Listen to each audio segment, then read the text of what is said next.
1,000 suns. Suns that may or may not number 1,000. In this video, I'm going to paint this rubric marine from 1991 and discuss using 1,000 suns in 2nd edition 40k.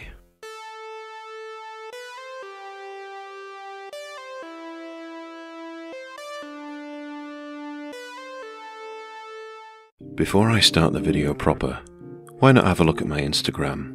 If you're into old Warhammer, then I think that's going to scratch the itch. Finding this miniature on eBay for a reasonable price was like finding a body in a suit of rubric armour. I won't tell you the coins I had to part with to get this beauty, but you lot encourage me, so you're to blame. But Matthew, your Chaos Army is Black Legion. Do 1,000 Suns really fit with those? Well, my forgetful friend, 2nd edition Chaos Armies were a whole buffet of traitorous marines, so you could have some of each Chaos Legion if you desired. And I do desire, having some Plague Marines and Khorne Berserkers already. And I think I could justify lore-wise a group of different traitors palling up to fight a common enemy anyway. And that's all the justification I need to add more miniatures to my army. Sorry, who's paying for all this? YouTube. You mean they pay you to make videos? Let's say yes. According to Lexicanum, this miniature was released in 1991. A search in the Citadel miniature catalogue for that year, or rather the screenshot of it from the website Stuff of Legends, shows this miniature under the same banner as 3 others. The model I'm looking at today had the label 1,000 Suns, followed by Tzeentch, which will surprise no one.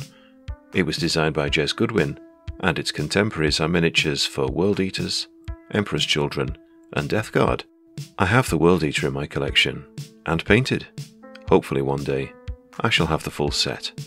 They have those more organic-looking backpacks that were typical of Chaos Renegades, and even the Chaos Space Marines that came with Space Crusade.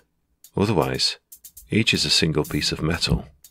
And I'm afraid that's where our history lesson ends with this sculpt, since I haven't been able to find any more information on it, not even in White Dwarf magazines from that year.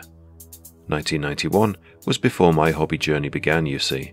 If you know any other interesting facts about this model, then do drop it in the comments. Until 2002, this was the only 1,000 Suns model, if you don't count Ahriman. Of course, you may recall seeing some in Codex Chaos, but these are conversions, albeit superb ones. This one clearly uses the head from the 1991 sculpt. So, my plan for this model is to paint it in the usual blue and gold scheme. At the time of painting, I didn't have any of the original backpacks, so I have used one from the early 2000s instead, which I am fine with.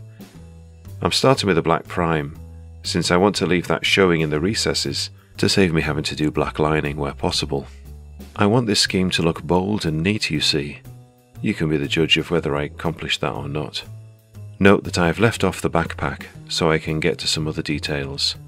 I don't often do this, since I don't always feel like painting the details you can't easily see. But this time, it was necessary, to ease painting the helmet if nothing else. The armour would be blue and gold, but as you may know from watching my previous videos, my metallic gold method begins with a base coat of brown, flat brown by Vallejo. This goes on the pauldron edges and the raised parts of the legs, and some of the bolter casing. I used a size 0 brush for this work, and thin the paint slightly so it flows into the recesses. And boy does this model have a lot of recesses, as each symbol on his hand gets the brown as well. The next colour is Citadel Calidor Sky, which I apply over much of the armour, the middle of the shoulder pads, boots, arms, and hands. The plan here was to paint the areas blue up until just before the edges, so that a black line remains. This was most tricky on his helmet crest, which alternates yellow and blue stripes. I get my brush, as sharp as it will go, to paint a thin blue line, starting at the middle and working out to the edge. I did this on the back and the front of the crest. Thankfully, this metal miniature, based on a hand-sculpted design, had well-defined indents to guide my painting. Now it's time for some highlighting. I had been itching to highlight the blue lines on the crest, and to try out my new 00 size brush. Using Citadel Lothan Blue, I paint a single sharp line at the top of each blue stripe. I paint a dot of this at the end of each finger segment, and outline the blue sections of the pauldrons too. Off camera, I highlighted each ridge on the legs and arms, an edge highlighted here and there also. Calidor Sky is therefore the deepest blue left showing. I wanted to paint the other stripes on the helmets yellow, but yellow over black is often difficult, so I base coat these Vallejo Dark Sand first since it has high opacity. Like with the blue, I leave some black undercoat showing back and front. When that's dry, I take some Imperial Fists contrast paint and cover the dark sand.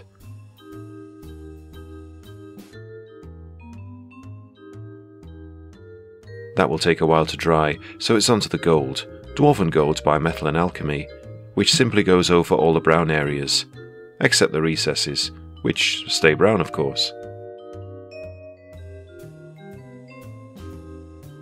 Dark sand is the colour of choice again for the loincloth, which is the base colour, not the final colour. And next, it's time for army painter gunmetal on the knee pad, chest pipes, crest, and the rest of the bolt gun. As before, I left black undercoat showing here and there, or corrected it with black paint as required. By the way, I haven't forgotten about the backpack, which I've been painting at the same time off camera, using the same techniques. 1000 Suns are a squad's choice for a Chaos Space Marine army. Each model costs 30 points, and squads consist of 3 to 10,000 Suns Marines. That's 3 to 10 Marines, not 3 to 10,000. That'd be silly. Anyway, their profile is the same as a regular Chaos Space Marine, and they come with power armor and a bolt pistol as standard. For 3 extra points, a model may take a bolt gun, and any model can take assault weapons. 3 of them may take special weapons, which means a nice little punchy squad of 3 melter guns, for example, is a thing. What they can't take is aspiring champions, but you can have 3 to 5 of them be a bodyguard for a sorcerer with a Mark of Tzeentch. All 1000 Suns bear the Mark of Tzeentch. The boon here is that they can nullify a psychic power that they are the target of, or caught up in, on the roll for 4+ on a d6. They have other special rules too, associated with their lore. 1000 Suns are immune to psychology and will never break, but they also have the same vulnerabilities and immunities as demons, except they don't have a demonic aura save. There's a whole page of rules covering the demonic vulnerabilities and immunities, and as much as I would like to do an ASMR reading of a codex, I don't think this is the video for that. The broad strokes are that blinding, flaming, gassing, and poisoning weapons have a lesser or no effect in general, and psychic weapons have a greater effect in general. There is one significant downside to playing 1000 Suns, and that is the effect of the energy drain card. Allow me to explain. Using the full rules for the psychic phase from Dark Millennium, players use warp cards to fuel their powers, enhance them, and nullify their opponent's powers. One card you might receive is the energy drain card. When played, the psychic phase ends immediately. If you have any 1000 Suns on the board when this card is played, d6 are removed as casualties, as their souls are sucked away. For you see, 1000 Suns are the spirits of former Space Marines locked inside their welded shut armour. They have been this way since the sorcerer Ahriman cast the rubric of Ahriman in an attempt to reverse the mutation the Legion was suffering as a result of dwelling in the Eye of Terror. Nice job, Ari. Nice job, son. It's time for the second blue highlight, achieved by mixing white and Lothern blue. Using a 00 brush, I paint thin lines on all the ridges and other edges. Downward strokes are easier to control, which I employ most of the time. A thinner line is painted above the first Lothern blue line on the blue helmet stripes. Rivets here and there are painted with this too. On the rougher textures, I tickle the surface with the edge of my brush. Now to make things pop, I apply white to the edges of his toe ridges and the corner of his helmet stripes. On the yellow stripes, I use Citadel Flashkit Yellow to paint a thin line as a highlight. The cloth has been painted with Imperial Fist contrast too, and I shade the folds with lines of an orange-brown paint such as Citadel Scrag Brown. Later, the yellow is emphasised with Flashkit Yellow. These rivets atop his crest get an outline of thinned black paint for definition.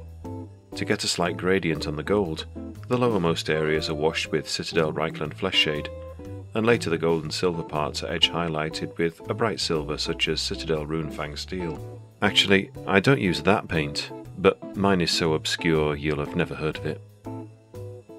Here he is at this stage, with some gloss varnish on the shoulders to better take the transfers, which were later applied with the aid of microsol and microset. The loincloth symbol was free-handed though. Sorry I didn't show this on camera, but I wanted to get it right. The base is coated with PVA glue, drizzled with sand, sealed, and painted with Army Painter Goblin Green, along with the rim. And finally, I dry brush the base texture with dark sand before giving the whole thing a blast of matte varnish. And here he is, one of the most rogue trader models I have painted, even if the backpack is not so old. An absolute gem of a sculpt, which I am quite proud of. Going pretty well with my sorcerer, I think, but still needing 8 more brothers to complete the mandatory squad of 9. Getting 8 more of these will be a pain. So I have these from 2009, which I have stripped. They are the ones which are upgrade parts to the plastic kits at the time, metal torsos and metal helmets. I'm not sure if I will make a separate video about these, but I plan on doing a Chaos Collection showcase at some point, so they will probably crop up there. But as we get towards the end of the video, it is, as always, time for a song. And this one, I will admit, has a more melancholy feel, to reflect the plight of a Space Marine with no body, trapped in his power armor forever. Ready? It's always been hard for me, locked in my armor and lonely. I used to have a body with arms and legs and butt, but I lost it, and now I am just a pile of soot. And though I know I cannot be scared or broken, and I cannot be harmed by many things, but all I'd like to do is to feel once again. It's never been quite the same, even though I can't feel any pain. Though I have no mutations, I am trapped inside a shell, and it's been this way ever since Ahriman cast that spell. And you could say I have 1,000 brothers, but they have the same plight as me. But all I'd like to do is to feel once again. And with that, I had better go paint some more minis. Take care, and thanks for watching.